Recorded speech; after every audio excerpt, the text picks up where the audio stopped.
Hello, dogs. Lildawg right here, right now. Welcome back to Magical Eyes. Red is for Anguish. We're leaving off where we last left off. On an arterial road at 2 in the morning. The section of the road has been closed due to the suddenly announced construction and is now cloaked in piercing silence. If construction work was progressing according to schedule, the crew should be rushing to complete it right now. But there are no workers or construction vehicles to be seen. Oh, Palmera Studio presents. There is instead a boy, seemingly in his late teens. He has one good reason to be staying in this peculiar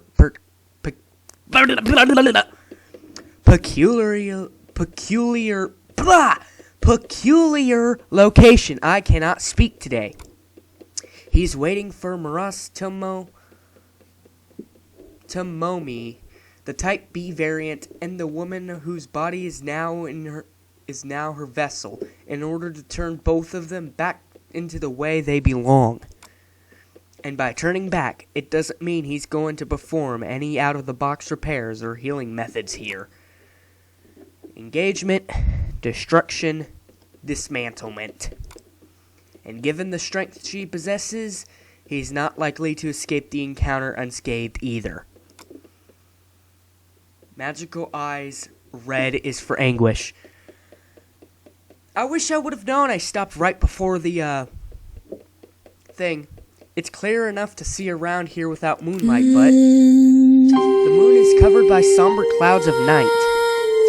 Even so, although it's not as bright as daylight, the perimeter streets offer enough luminescence to afford a good view.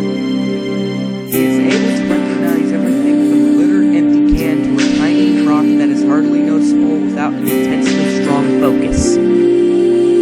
Since he deeply understands that the enemy ahead of him won't be brought down easily, he considers every scrap of information about his surroundings valuable.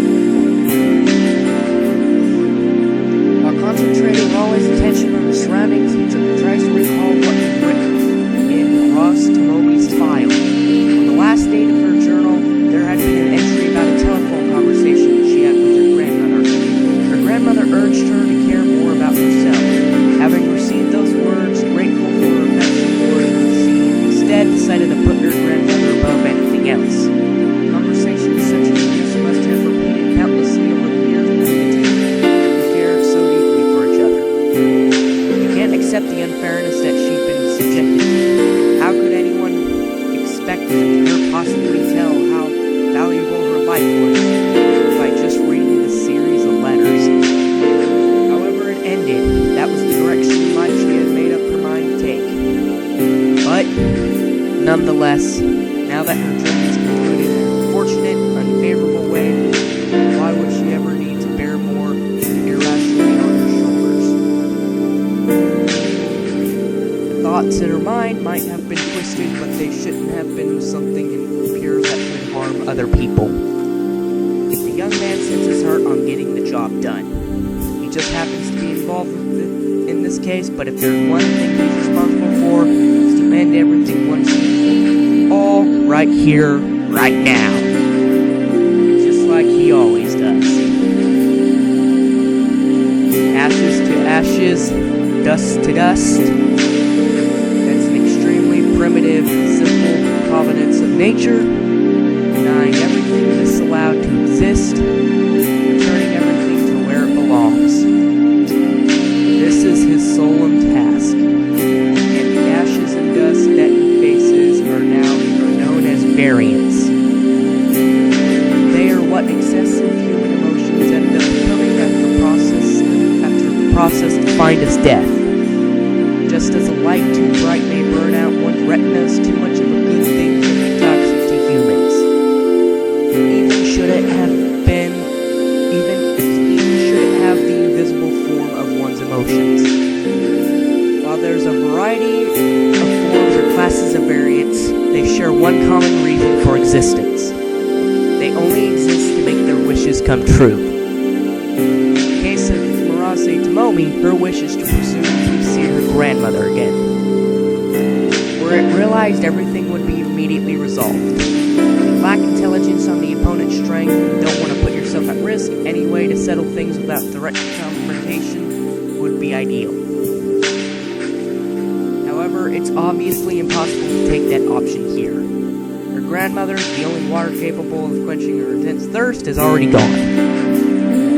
That fact leaves no easy outs for the boy. Then, what does he do?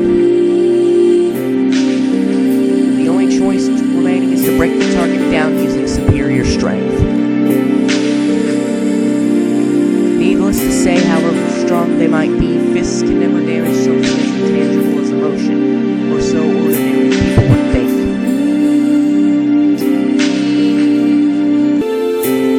Alright, sorry about that. The great thing about free cam is I can actually pause. The young man is capable of making that happen. He is not only one of the extraordinary people who can do such unrealistic things, but also one of the most talented at fighting among them.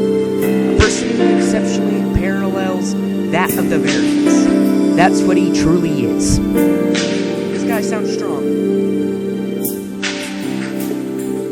The road that is normally teeming with long-haul trucks around the clock is shrouded in thick silence. To be more precise, the silence dominating his surroundings has grown deeper than a couple minutes ago. His target is just around the corner, and all other living things follow their instincts to flee from the perimeter. The engagement is undoubtedly going to commence at this place in a moment or two. Despite being in such a tense situation, the young man has already gotten himself ready with a perfectly calm mind. A number of the streetlights in sight and the distance between each of them, and even the irregularity of the road surface that seems perfectly flat. He has a grasp of every land feature in every direction that can be used during the incoming battle. He likes the fact that there are no potential obstructions nearby, such as residents or stores. You could say that this is one of the best locations for his characteristic features to work to their fullest.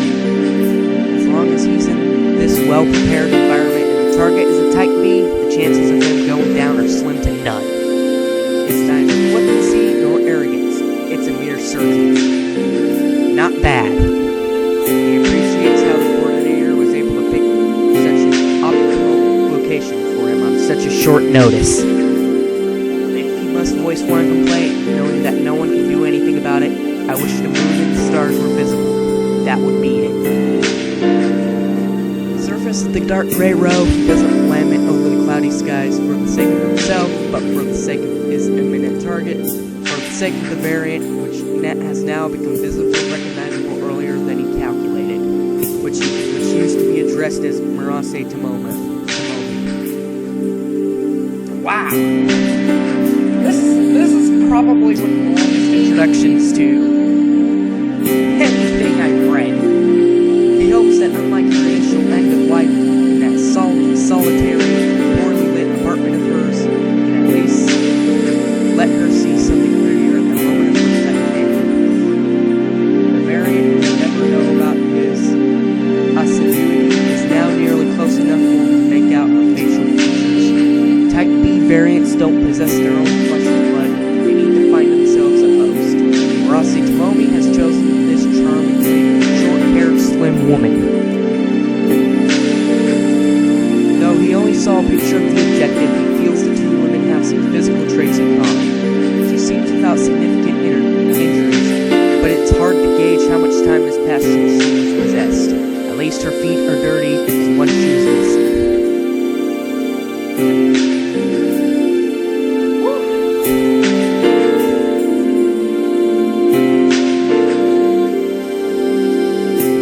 Shadows face each other down on the deserted road.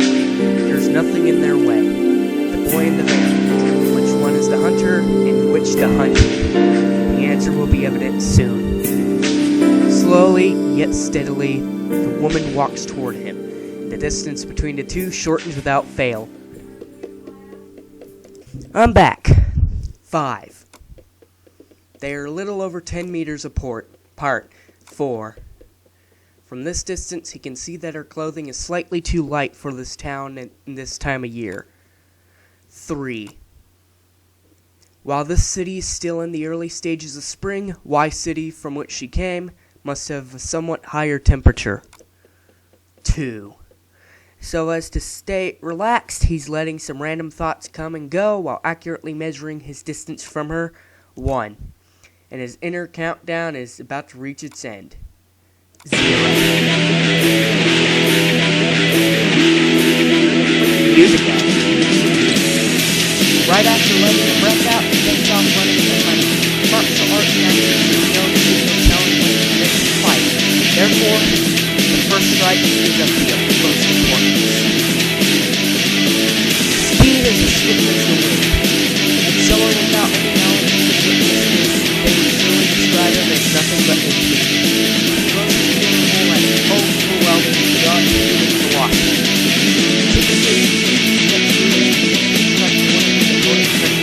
this time he isn't going to bother using his imagination on their abilities and invest his physical down. Two fighters are already close enough to deliver blows to each other one after a single step forward. Breaking off the straight approach, suddenly switches over to a curved linear motion and grabs hold of her right wrist. Then uses the momentum generated by the switch over to sharply spin over to surround the back of the opponent. Alright, I'm back. I don't remember where I left off. Then uses his momentum generated by the switch over to sharply turn around to the back of the opponent. Now that strikes are out of the question, there aren't many options left. Out of those limited alternatives, he chose combination joint lock technique that's boring yet highly effective. At the moment when he's convinced he just needs to apply more pressure, he finds his body up in the air even though it was the one who took the first move. An inconceivably powerful throw considering how slender the one who performed the move. Despite the fact that the joint lock technique was halfway through, one way or the other, a man of 70-odd kilograms up in the midair as if throwing a baseball. Orienting himself up in the air, he lands on the concrete ground as though nothing had happened. He hasn't taken any damage.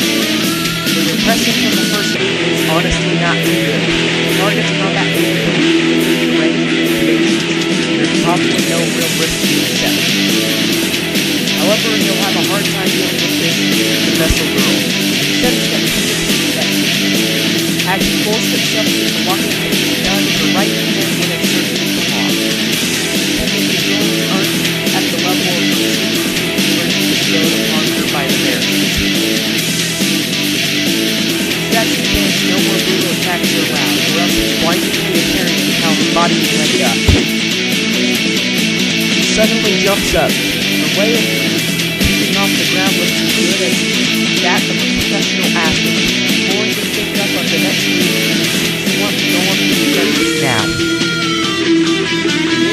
Between them disappears in the blink of an eye. The very center of hostility towards him. The shivering atmosphere makes him back off right before him. Release the blow punches through the air, right where his head had been moments before. Fortunately for him, he appears to have recognized him as an obstacle disposed of. So far, so good. Basically, once a variant of recognizes you as a threat, it will stick to you out of the perceivable range. Since rare obstacles among his attention is now fully fixed on the boy, as long as he remains close to him, there's little risk of her escaping by causing some other disaster like that. In fact, she's now on a stage in which only the winner is allowed to leave. All that's left forward is for the boy to completely silent.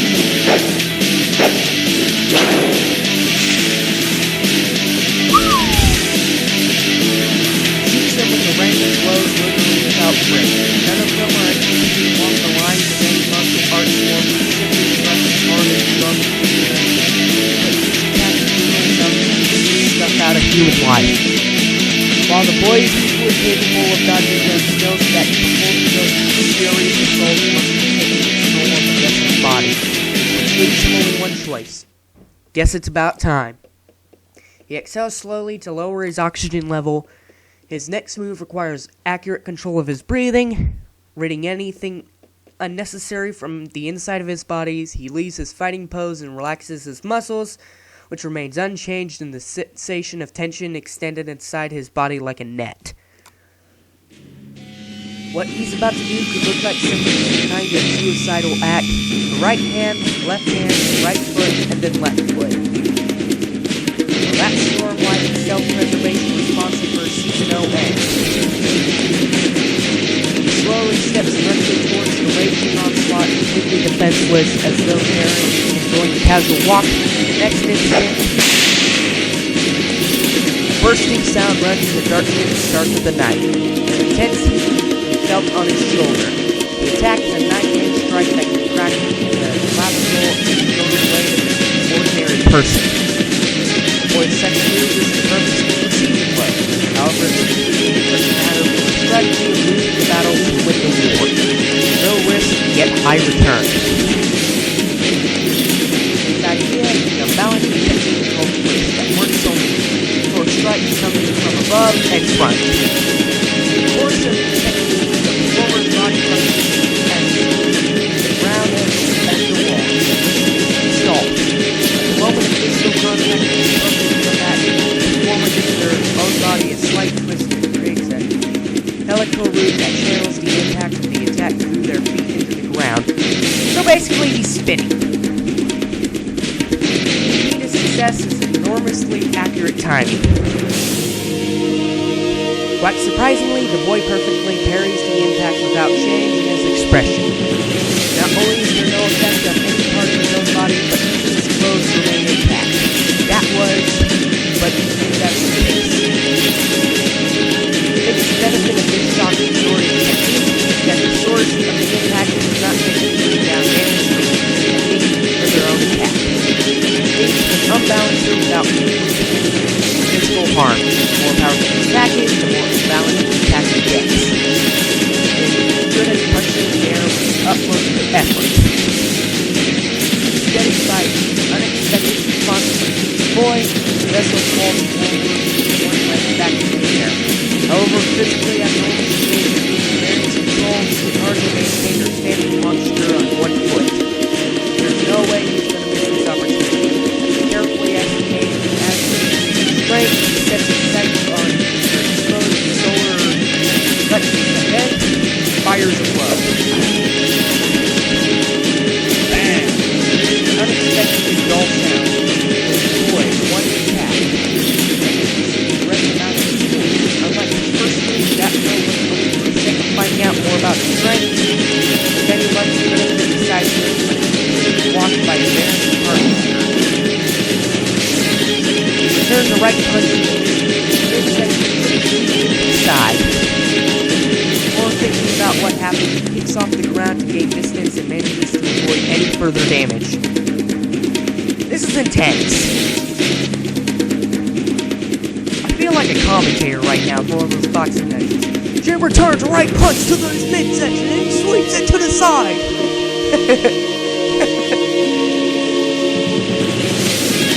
Both combatants were outwardly fine after the exchange of blows, but he is lighting up against his right shoulder and hand. Had he taken the attack without any preparation to use all his strength, it would have been hurt worse. Things have turned out well as an incidental result of him being considered enough to go easy on the vessel's body. However, this exchange helped him understand the strength of his earlier. It is another attribute of the variant. Their strength are proportional to the strength of their base emotions. Their characteristics are determined according to the kinds of their base emotions. The boy thinks that if what triggers the transformation is her grief affection toward her grandmother, what she has been given as variant powers is quite appropriate. The surface of Marasi Mobi's skin as a variant possesses a beyond-human solidity. It is probably an embodiment of her unyielding, unbreakable will for a deceased family member. She is now as hard as steel. It is too hard for normal human beings to easily crack. This is intense. This discovery of her superpower means a lot to him. The variant's power derived from the intangible things called emotions are break down into a number of categories. For one, it is a venom dissolving everything. For another, it is a blade slashing apart everything. Just one single misjudgment on it can dictate his assignment's outcome and even his own lifespan. Whew. This is insane. He tries to put together what he's found out about her so far. Her power is solidity. However, it's no more than skin deep, and her joints and the rest remain unenhanced. And on top of that, he already has a concrete grasp of the muscle strength in her arms and legs. Even if there may be some uncertainties, he has already learned more than enough to easily checkmate his opponent. That is the best fighting style for him, one who doesn't possess incredible speed or strength. All he has to do is watch for a chance to draw her into his game plan.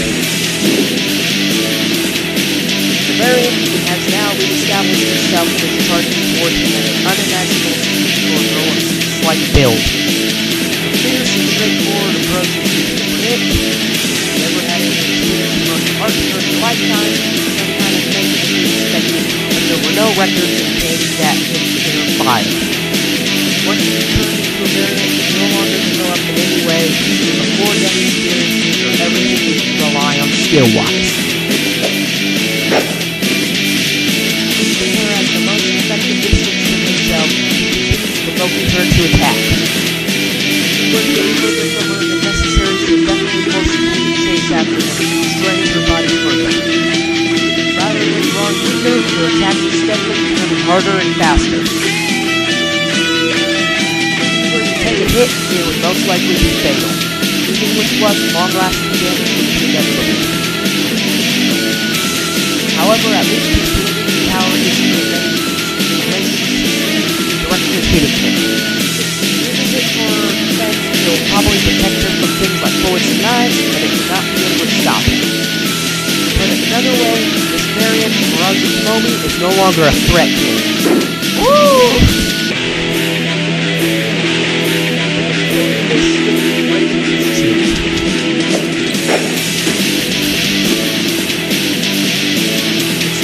Vicious blows are all evaded, and then the boy notices a cold, heavy feeling on his back. Alright, since calculations be correct, this fight will begin as over the moment she makes her next move.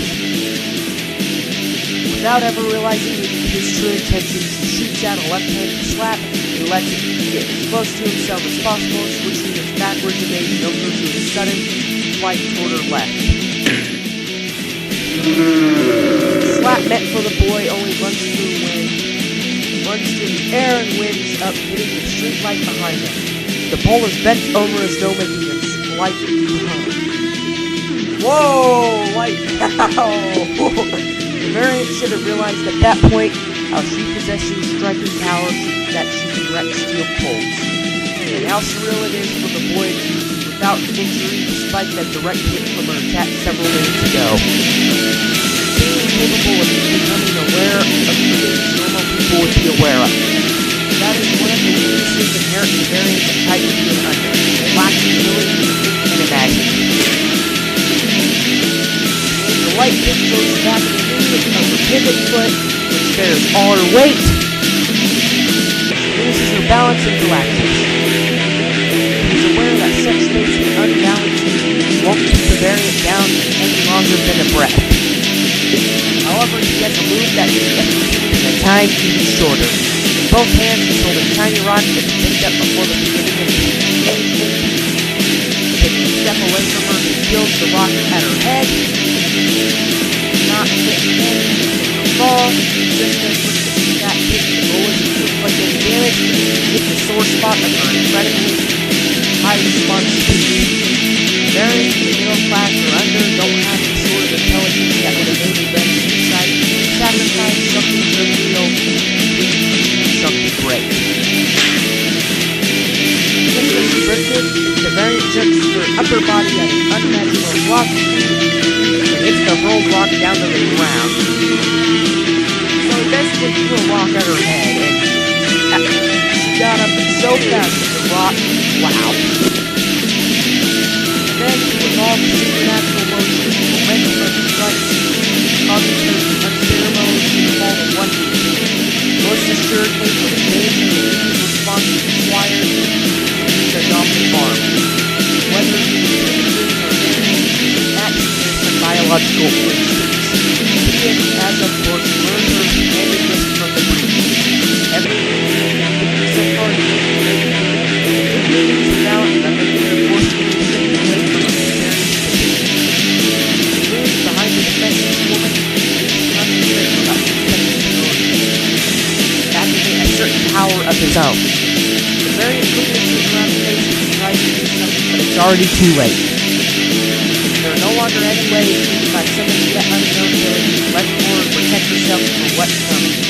This is checkmate. Now all he has to do is place his right hand upon the woman straight in front of him.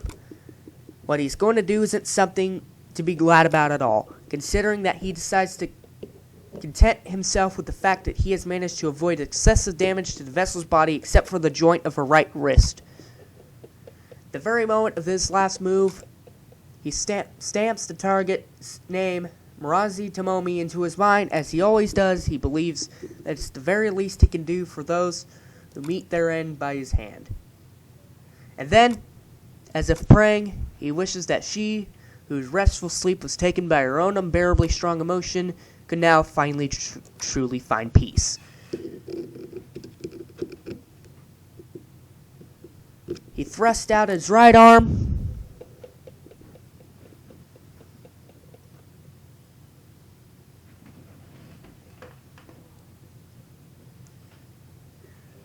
Wow!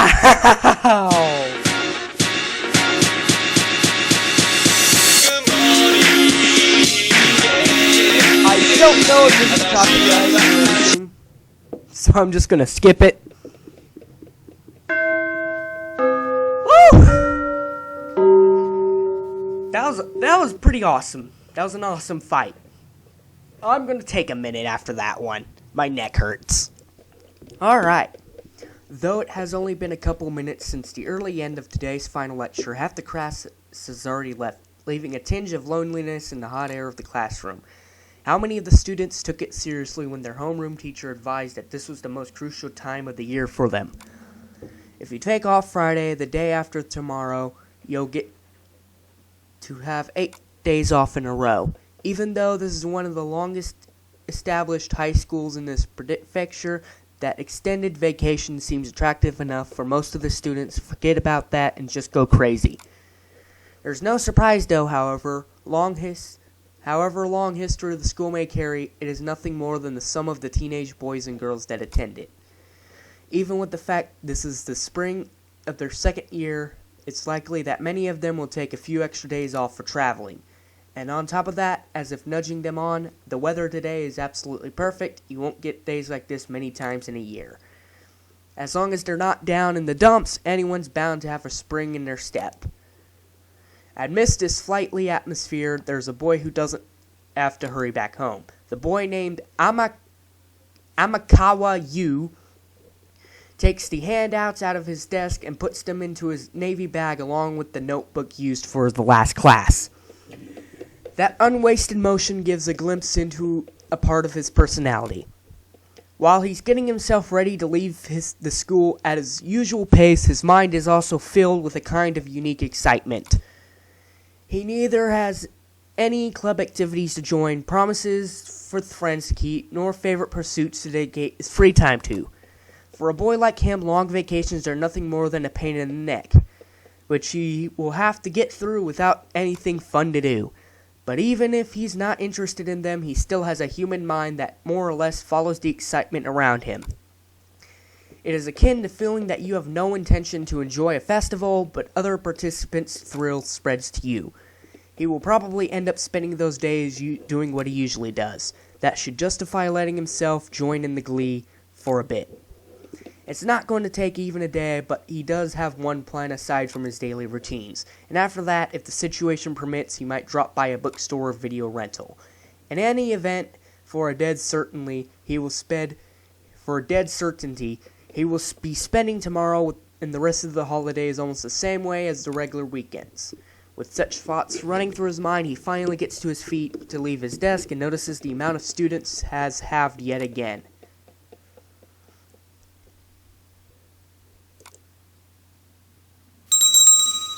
Okay.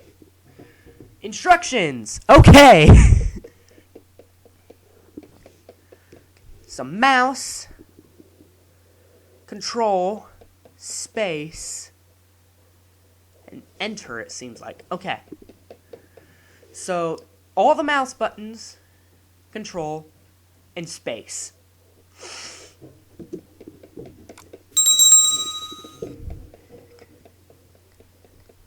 Advancing through the story, important vocabulary will pop up in the right corner of the screen. Dictionary words, out of view, okay, left clicking. The words pop up with this, okay. I paused right after walking out of the room, fascinated by how blue it is outside the windows. Maybe this beautiful blue sky is a reward for having put up with the gloomy dampness and rain that persisted for days and only let up last night.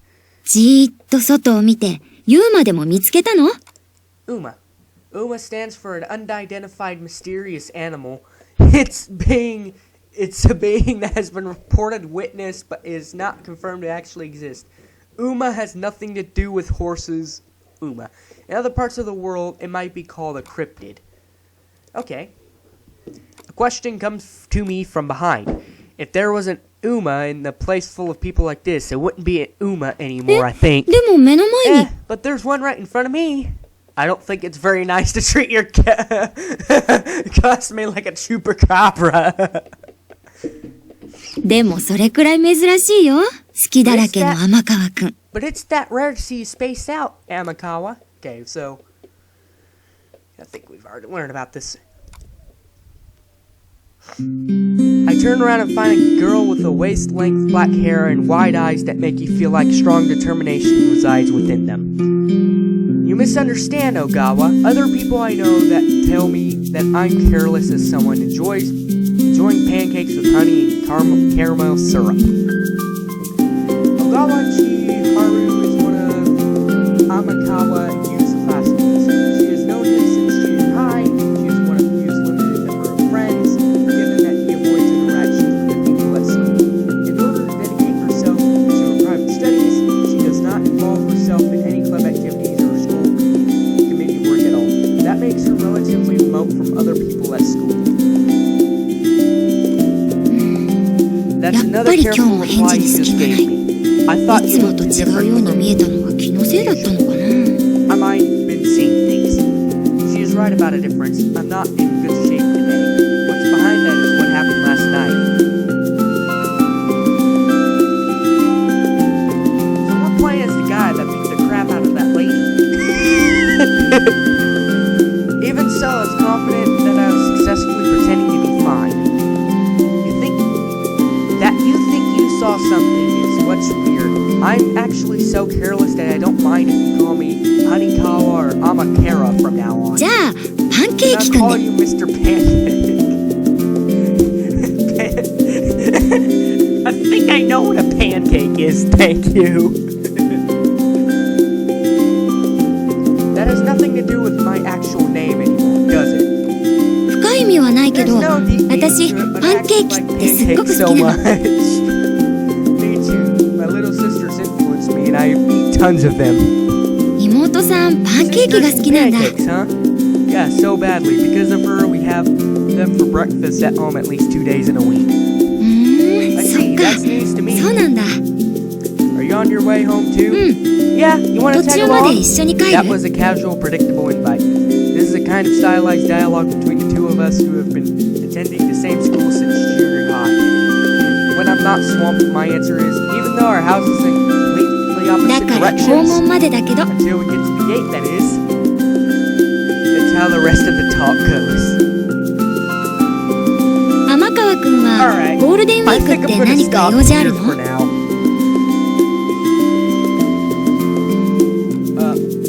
Hold up.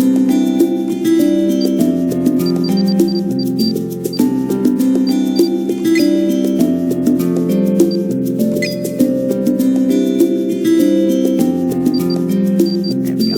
Mr. Pancake. Well.